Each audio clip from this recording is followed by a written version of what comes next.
October 2ರಿಂದ Ponnampet Karnataka public ಶಾಲಾ ಮೈದಾನದಲ್ಲಿ ಕೊಡವ ಕೌಟುಂಬಿಕ ವಾಲಿಬಾಲ್ ಮತ್ತು ಥ್ರೋಬಾಲ್ ಚಿರಿಯಪಂಡ ಕಪ್ ಆಯೋಜಿಸಲಾಗಿದೆ ಎಂದು ಚಿರಿಯಪಂಡ ಸ್ಪೋರ್ಟ್ಸ್ ಕಮಿಟಿ ಉಪಾಧ್ಯಕ್ಷ ಚಿರಿಯಪಂಡ ರಾಜ ನಂಜಪ್ಪ ತಿಳಿಸಿದ್ದಾರೆ.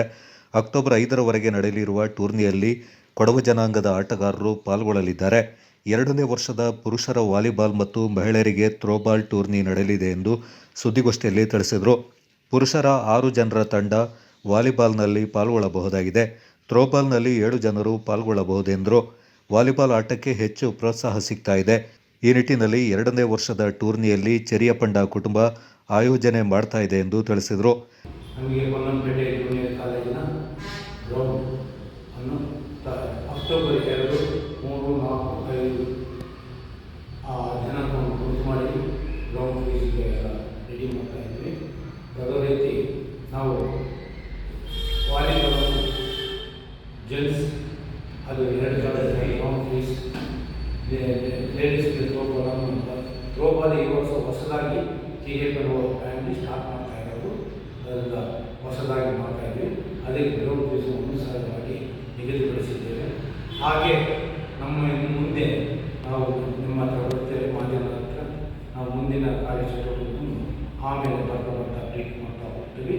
ಈಗ ನಮ್ಮ ಗ್ರೌಂಡ್ ಅಲ್ಲಿ ನಮ್ಮ ಯಾರಾದರೂ ಗ್ರೌಂಡ್ ಫೀಸ್ ಕಟ್ಟಬೇಕಲ್ಲ, ಎಂಟ್ರಿಗಾಗಿ ಪವನ್ ಬಿದ್ದಪ್ಪ, ದೀಪಕ್ ಚಂದಪ್ಪ, ಸುಬ್ಬಯ್ಯ, ಸಚಿನ್ ಪೆಮೆಯ ಇವರು 3 ಜನರ ಹೆಸರು ಕೊಡ್ತೀವಿ.